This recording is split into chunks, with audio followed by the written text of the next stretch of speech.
A veces, las noticias más impactantes no llegan por la televisión ni los periódicos, sino por simples coincidencias en Internet. Así comenzó la nueva etapa del caso de Laura Méndez, una mujer que había sido vista por última vez en 1991, cuando aún era estudiante de arte en la Universidad de Guadalajara. Sin embargo, lo que reactivó la investigación no fue una confesión, un hallazgo forense ni una pista anónima, sino la aparición repentina de un anillo suyo a la venta en una página de antigüedades en línea, 34 años después de su desaparición. El artículo llevaba grabadas las iniciales LMQ, y una usuaria de redes sociales lo reconoció de inmediato como idéntico al que Laura llevaba en las pocas fotos públicas que quedaban de ella. Aquello desató una serie de acontecimientos que nadie podía haber previsto, trayendo de vuelta una historia que muchos habían querido enterrar. Antes de continuar con lo que sucedió después, te invitamos a suscribirte al canal y contarnos en los comentarios desde qué parte del mundo nos estás viendo. Así podremos compartir más historias como esta y mantener viva la búsqueda de la verdad. En 1991, el México de entonces era distinto. Los teléfonos eran lujos, las calles de Guadalajara parecían más tranquilas y los jóvenes hablaban de sueños, no de desapariciones. Laura tenía 22 años, una sonrisa contagiosa y un talento para el dibujo que impresionaba a sus profesores. Vivía con su madre, Teresa, en una casa de muros desgastados en la colonia moderna. Todos recordaban a Laura como una muchacha responsable, dedicada y con una inocencia que contrastaba con la dureza del país. Cuando desapareció, un 12 de junio, la vida de su madre se detuvo por completo.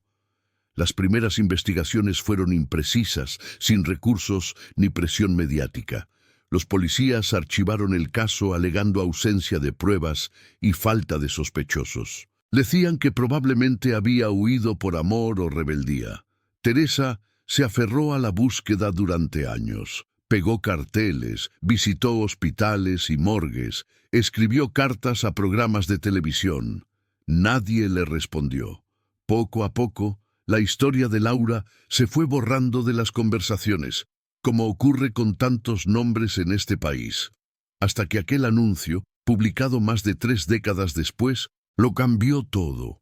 El anillo apareció en manos de un vendedor de Puebla, quien aseguraba haberlo adquirido en una venta de objetos antiguos en un tianguis. Decía que lo encontró junto con otros artículos sin valor, dentro de una caja de madera con iniciales borradas. Pero las imágenes del anuncio no dejaban dudas. Era el mismo anillo de plata con pequeños grabados en espiral que Laura había diseñado en un taller universitario. A Teresa, ya anciana, se lo mostraron sus sobrinos.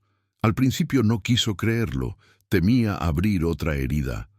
Pero al ver el detalle de una pequeña muesca en el borde, recordó que Laura la había hecho accidentalmente con una lima cuando aún estaba aprendiendo a trabajar los metales. Fue suficiente para quebrarla en lágrimas.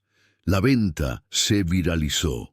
Usuarios en foros locales y en redes sociales comenzaron a investigar por su cuenta. Algunos buscaron registros de subastas antiguas, otros rastrearon los objetos vendidos por el mismo usuario. En cuestión de días, un periodista del semanario de Nota Roja, Crónica Tapatía, retomó el caso, y la historia de Laura volvió a las noticias nacionales. Lo que antes había sido una desaparición olvidada se convirtió en un símbolo de las muchas investigaciones paralizadas de los años 90.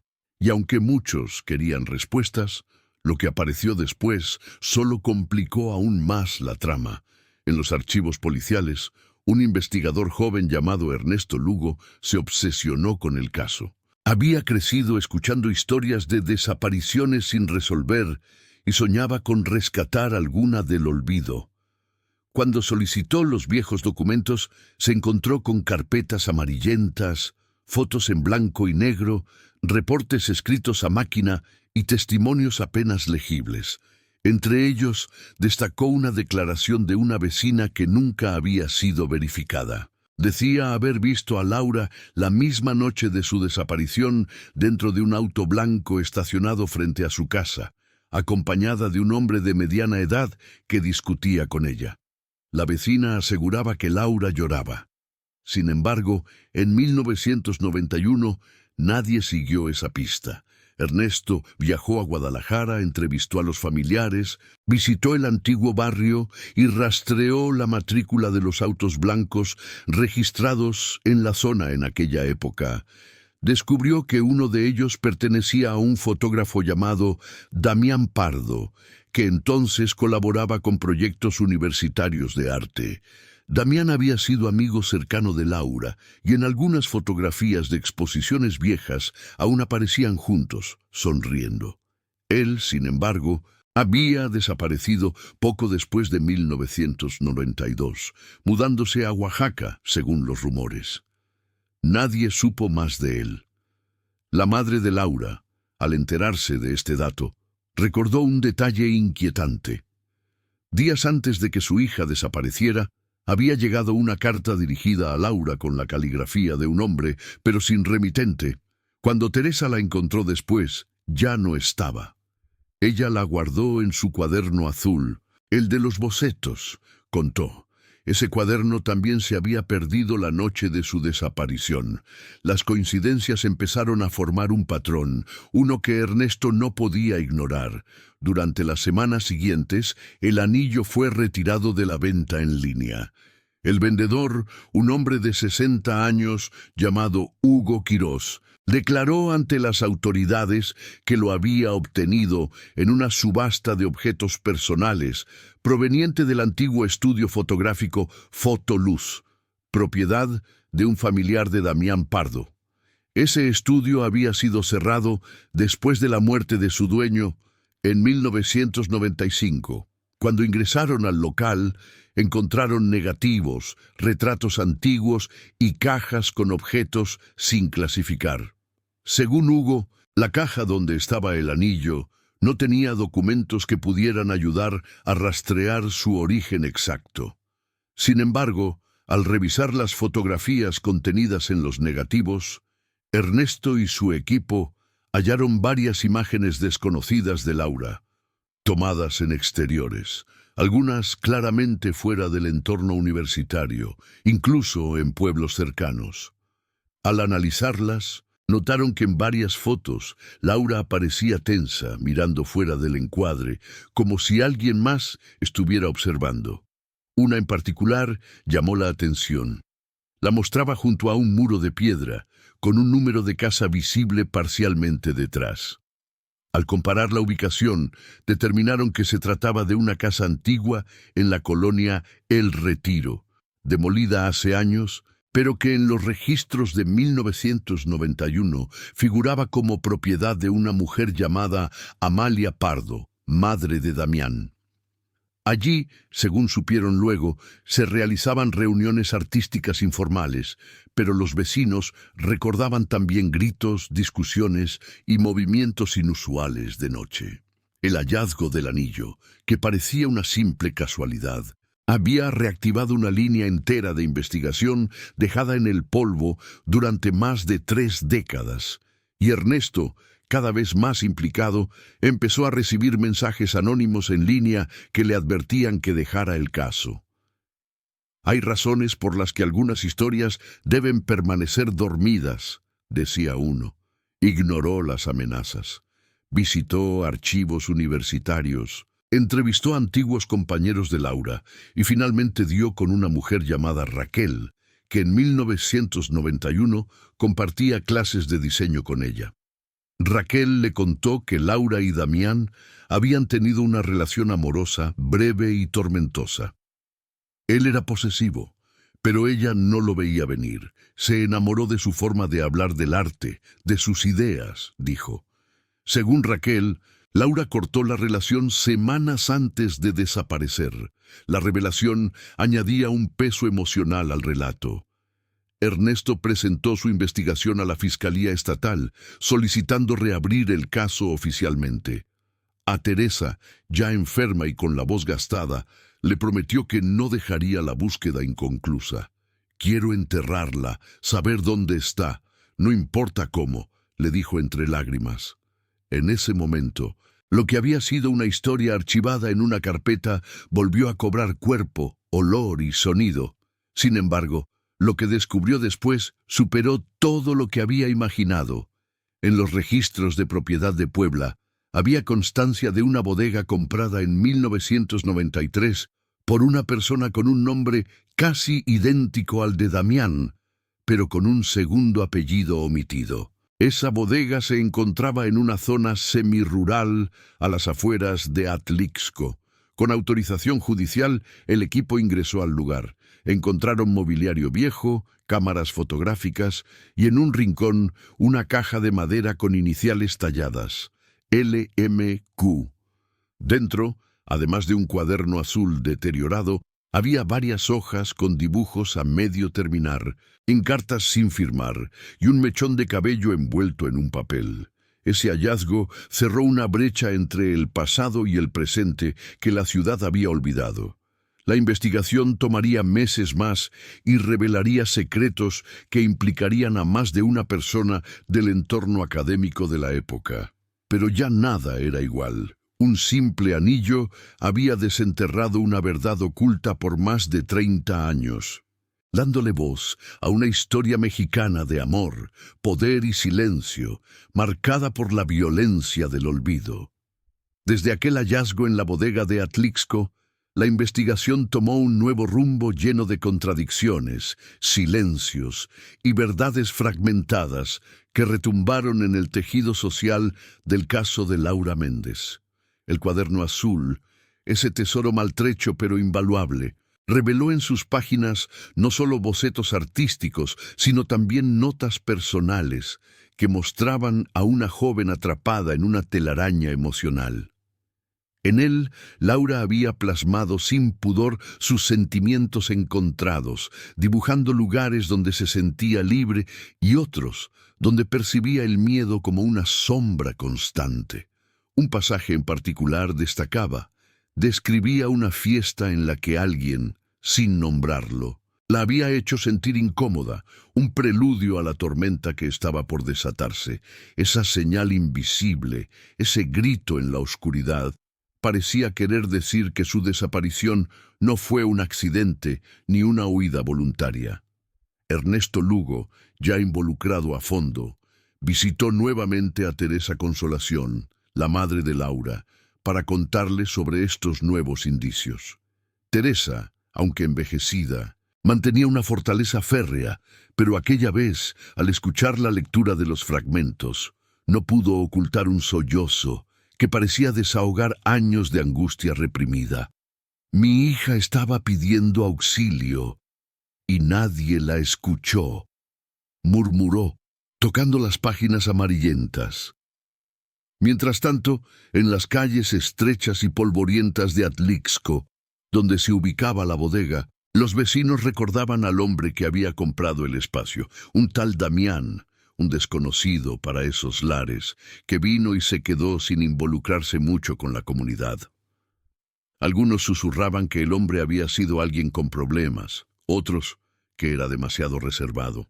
Lo cierto era que después de un tiempo, aquel inmueble volvió a quedar abandonado, hasta que recientemente había sido comprado por un familiar indirecto, quien permitió la entrada para la investigación.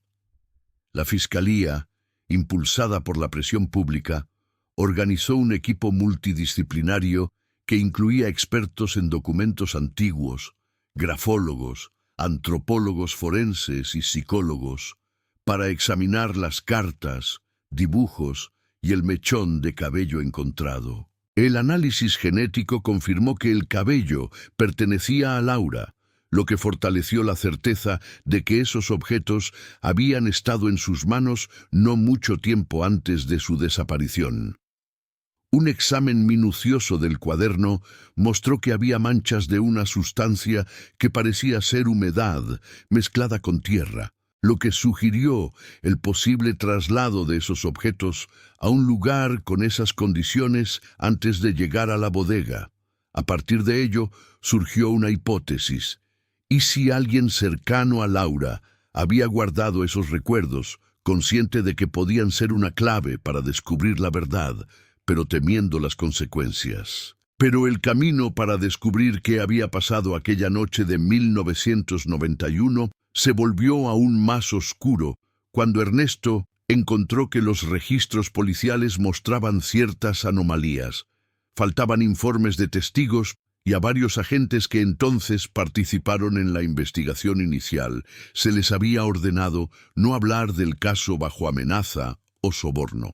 Se empezaban a dibujar figuras que señalaban una red de complicidades, no solo relacionadas con un posible secuestro, sino con el hundimiento intencional de la verdad en la burocracia.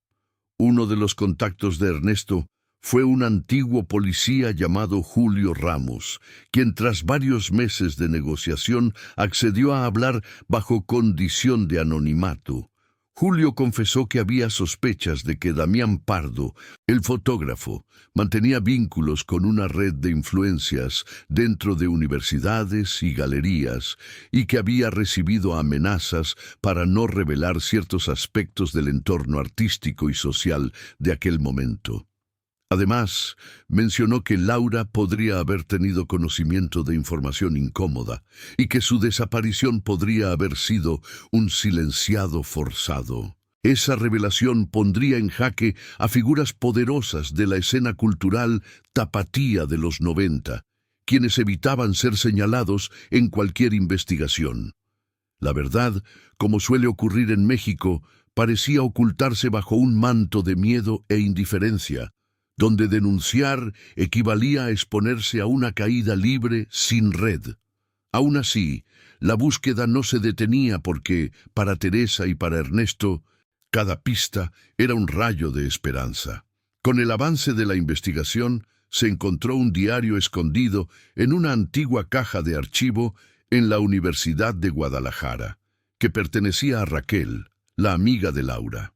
En él, Raquel había anotado conversaciones privadas con Laura, en las que la desaparecida expresaba su miedo hacia alguien con influencia dentro de la universidad, con quien había discutido varios meses antes.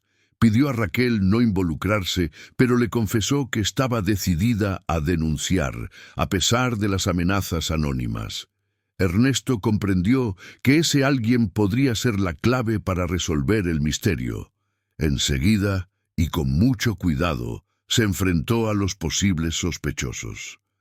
La investigación se volvió una maraña política, en la que incluso algunos profesores se negaron a colaborar, temerosos de perder sus puestos o reputaciones.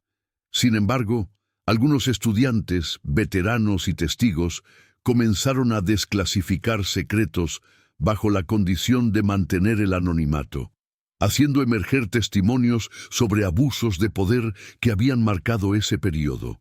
Mientras tanto, Teresa luchaba contra su propia salud. La presión y la espera la consumían, pero cada vez que la televisión o las redes sociales hablaban de Laura, algo dentro suyo revivía, un fuego que la mantuvo peleando hasta el último aliento. Su testimonio público fue considerado el motor que evitó que el caso se enterrara para siempre. Mientras mi hija no duerma en paz, yo no descansaré, decía, enfrentando las cámaras con una mezcla de tristeza y determinación. Pero no era solo Teresa quien crecía emocionalmente en esta historia. Ernesto, enfrentado a la frialdad institucional y a la crueldad humana, también evolucionó. Con cada avance sentía la responsabilidad de devolverle su nombre y su historia a Laura, no como una víctima olvidada, sino como una mujer cuyo destino había cambiado la vida de tantos. En esos meses también se tejieron lazos inesperados. Para Ernesto, conocer a Teresa fue más que encontrar a la madre de una desaparecida, fue comprender la fortaleza de quienes no rinden ante el dolor. Entre ellos y Raquel se formó una alianza silenciosa, un compromiso conjunto para que la memoria de Laura fuera respetada y protegida. Esta segunda etapa, además de revelar la corrupción y el ocultamiento, trajo un mensaje claro. La búsqueda en México no es solo de desaparecidos, sino de justicia para las familias que quedan.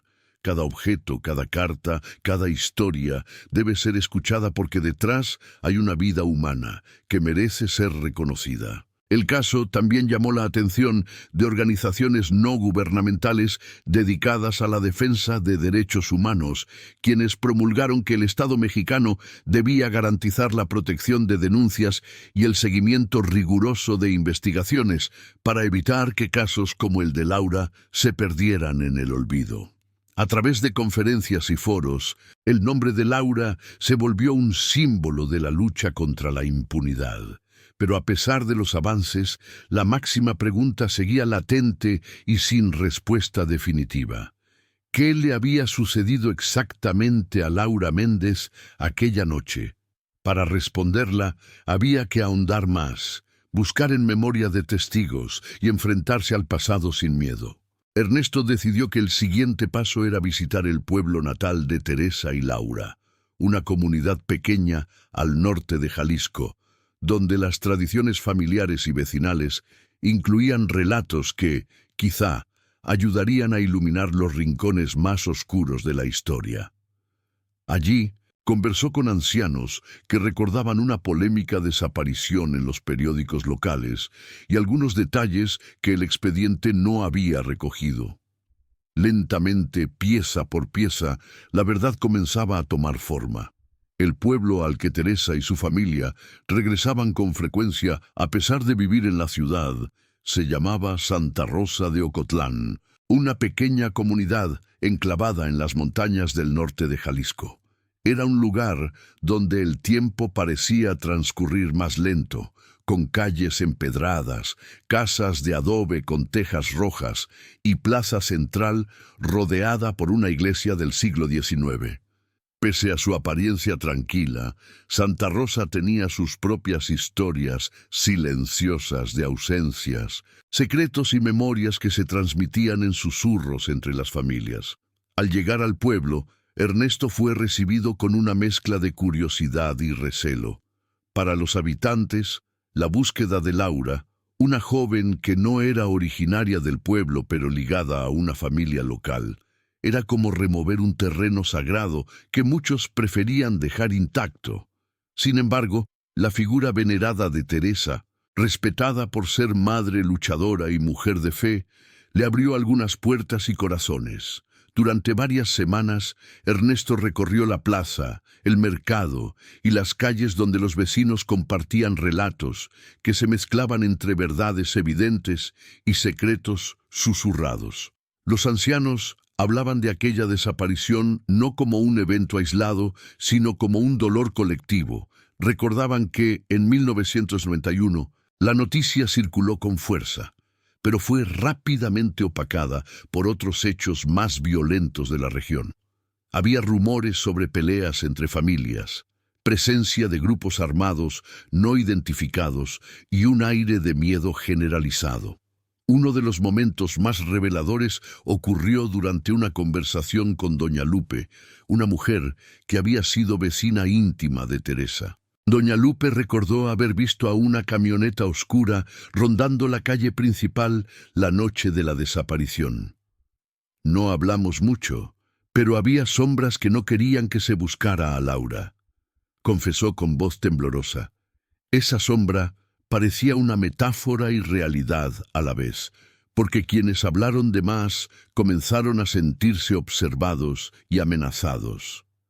El pueblo, con sus tradiciones fuertes, celebraba en ese tiempo la festividad de San Juan, con procesiones, danzas y ofrendas.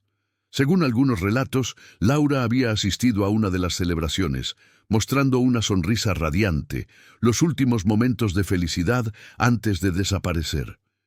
La imagen de esa celebración se volvió un contraste doloroso, como si la luz se hubiese apagado demasiado rápido después. En la plaza, Ernesto notó que varias personas tenían noticias fragmentadas, a veces contradictorias, de un hombre que había presionado a Laura para que abandonara la ciudad y dejara sus estudios. Algunos lo describían como un personaje influyente, con conexiones que alcanzaban desde los círculos académicos hasta políticos locales. Le dijeron que el miedo y la desesperanza obligaban a guardar silencio, pero con el tiempo y el movimiento que la nueva investigación generaba, el pueblo comenzaba a abrirse. Con esa confianza naciente, Ernesto logró reunir testimonios que apuntaban a una red más amplia, desde profesores corruptos hasta figuras externas que tenían interés en controlar los proyectos artísticos y universitarios. Laura, con su valentía y juventud, había querido denunciar esa manipulación, pero el costo fue demasiado alto. En una reunión nocturna en el patio de la casa de Teresa, compartieron historias de otras desapariciones y abusos, señalando que el caso de Laura no era único, sino una pieza más en un triste mosaico de impunidad.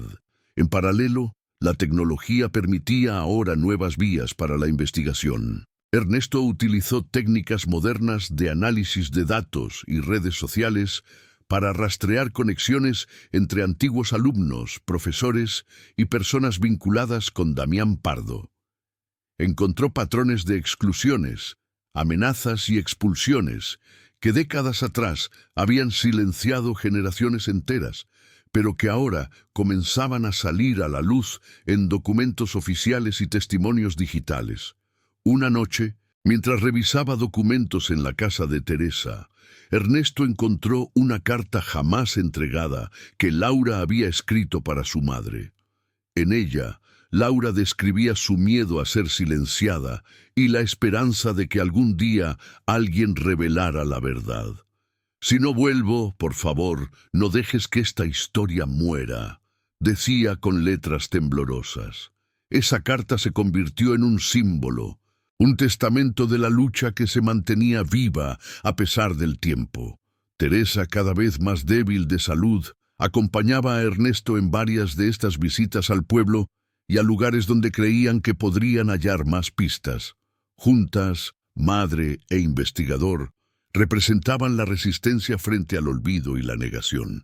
La historia de Laura se fue convirtiendo en un legado compartido dentro y fuera de Santa Rosa, inspirando a jóvenes artistas y activistas locales a exigir justicia y cambios. Sin embargo, no todo era luz en este camino. En una reunión con un antiguo profesor de arte, Ernesto recibió la advertencia más clara hasta el momento. Algunas puertas, al abrirse, traen tormentas. No hay garantía de que quieras saber todo lo que hallarás. La amenaza velada reafirmaba la idea de que en el entramado de poder que rodeaba la desaparición existían riesgos reales y peligros concretos. Pero esa tensión no detuvo la búsqueda, más bien la hizo más urgente. Así, en el corazón del pueblo y la universidad, tramas de amistad, traición y lucha comenzaron a desvelarse. El dolor colectivo se mezcló con la esperanza de que, a través del tiempo y la tenacidad, la memoria de Laura y de muchas otras víctimas saliera a la luz, ofreciendo a quienes quedaban la posibilidad de reivindicar sus historias. La tercera parte de esta historia dejó claro que la desaparición de Laura no solo era un crimen más del pasado, sino una herida abierta que impactaba en el presente, en las comunidades y en el sistema que permitía que algo así permaneciera en las sombras por tanto tiempo. Los meses siguientes fueron un constante ir y venir entre Guadalajara, Jalisco y la Ciudad de México, mientras Ernesto y Teresa avanzaban por un camino de revelaciones incómodas y confrontaciones inevitables. Los rostros que antes parecían distantes ahora se acercaban, con miradas evasivas o desafiantes, ante las preguntas que empezaban a romper el pacto de silencio que había protegido a los implicados durante más de 30 años. Uno de los momentos más críticos llegó cuando Ernesto y un equipo de la Fiscalía lograron localizar y convocar a Damián Pardo, el fotógrafo que había sido pieza central pero esquiva en la historia. El encuentro tuvo lugar en un pequeño departamento del centro histórico, donde Damián, entrado en sus 50, mostraba signos de desgaste, pero mantenía un aire calculador. En la primera conversación negó conocer detalles sobre la desaparición de Laura, atribuyendo su alejamiento de Guadalajara a razones personales y profesionales. Sin embargo, ante la presión y la evidencia presentada, poco a poco la fachada empezó a caer. Contó que Laura había descubierto ciertos actos irregulares dentro de la Facultad de Arte, donde varios profesores y administrativos participaban en prácticas de nepotismo y manipulación de proyectos para beneficiar a unos pocos. Según Damián, Laura estaba por denunciar estas acciones, lo que la había puesto en la mira de personas poderosas. Él mismo había intentado disuadirla para protegerla, pero sin éxito. A medida que Damián hablaba, se reveló un entramado complejo con múltiples actores. Profesores que habían abusado de su posición, estudiantes que se habían convertido en cómplices bajo amenazas e incluso figuras con influencia en el gobierno local que preferían mantener la reputación de la universidad intacta a cualquier costo. La desaparición de Laura fue, en ese sentido, una silenciosa advertencia para quienes pensaban desafiar ese statu quo. Ernesto, con la ayuda de Raquel, pudo identificar al menos 3 personas directamente vinculadas con esa red, quienes habían obstruido la investigación inicial y manipulado testimonios. Intentaron nuevas entrevistas y consiguieron que algunos exalumnos testificaran, aunque muchos lo hicieron bajo el anonimato por miedo a represalias. Durante esas semanas, Teresa participó activamente con testimonios, declaraciones públicas y apoyos a grupos de búsqueda de personas desaparecidas en México, siendo una voz firme que exigía justicia más allá del caso particular de Laura. Su historia se convirtió en un símbolo nacional de resistencia y lucha contra la impunidad, movilizando a colectivos e instituciones. El clima en Guadalajara se tornó tenso. En varias ocasiones, Ernesto y su equipo recibieron advertencias veladas para abandonar la pesquisa. Una noche, cuando regresaba a su casa, encontró una nota anónima. «Deja descansar el pasado o sufrirás las consecuencias». Estos mensajes solo redoblaron su compromiso. Entendió que en México, buscar justicia para desaparecidos muchas veces significa enfrentar redes de poder que no dudan en usar la violencia o la intimidación para protegerse. Un avance clave fue el testimonio de un estudiante que había sido testigo del día en que Laura decidió denunciar formalmente. Aquel joven relató que en la universidad se organizó una reunión clandestina donde se informó a determinados integrantes de la facultad que Laura representaba un riesgo para sus intereses. Poco después, algunas cámaras de seguridad, inexistentes en ese entonces, habían sido desactivadas y varios registros falsificados. Ernesto y su equipo también analizaron testimonios que apuntaban a que Laura pudo haber sido retenida en algún lugar fuera de la universidad, como la bodega en Atlixco, durante días o semanas antes de su definitiva desaparición. Los recuerdos de vecinos con movimientos extraños, personas entrando y saliendo en horarios nocturnos, cobraban sentido ante esta hipótesis. Por su parte, Teresa nunca perdió la esperanza de encontrar a su hija con vida, aunque ya sabía que las probabilidades eran mínimas. «Prefiero saber la verdad, aunque duela, a vivir en la mentira», repetía en entrevistas. Su fortaleza comenzó a inspirar a otras madres de desaparecidos, quienes la vieron como una luz que rompía la oscuridad del silencio. Los medios de comunicación nacionales e internacionales comenzaron a cubrir el caso con mayor profundidad, exponiendo las irregularidades y la corrupción que había rodeado esta desaparición. La presión social creció, lo que obligó a las autoridades a comprometerse públicamente a seguir con la investigación y evitar que quedara nuevamente en el olvido. Entre las evidencias reunidas figuraron cartas, fotografías y una serie de pistas que señalaban un posible encubrimiento por parte de instituciones educativas y gubernamentales, una práctica aún muy presente en México, donde el poder y los intereses personales prevalecen sobre la justicia. En esta fase también apareció una figura clave inesperada, un antiguo secretario de la universidad, que casi por azar decidió romper su silencio. Su testimonio confirmó que hubo orden directa para desviar la atención de la desaparición de Laura y que ciertas autoridades temían el escándalo que podría derivarse de un caso así en su momento. A pesar de la presión y el miedo, ese funcionario decidió colaborar, afirmando que la verdad debía salir a la luz. Las familias y colectivos que acompañaron el proceso vieron en este testimonio un punto de inflexión. La lucha contra la impunidad, al menos en el caso de Laura, parecía más cercana a una resolución, aunque el camino seguía plagado de obstáculos y amenazas. En medio de todo ese caos, Raquel, amiga y testigo, también asumió un papel fundamental al aportar todas las pruebas que había conservado durante años, arriesgándose a ser señalada, pero confiando en que la justa memoria de su amiga sería respetada. Así, la lucha por Laura Méndez no solo desveló un crimen y una red de encubrimiento, sino que hizo visible la tragedia de cientos de jóvenes desaparecidos en México, víctimas de un sistema que por mucho tiempo prefirió callar. La cuarta parte culminaba con un compromiso de Ernesto y Teresa ante la justicia mexicana. El caso de Laura Méndez marcaría un antes y un después en la lucha contra la desaparición forzada en el país, donde el poder, la corrupción y el miedo parecían hegemonizar, pero donde también la memoria y la esperanza seguían encendidas.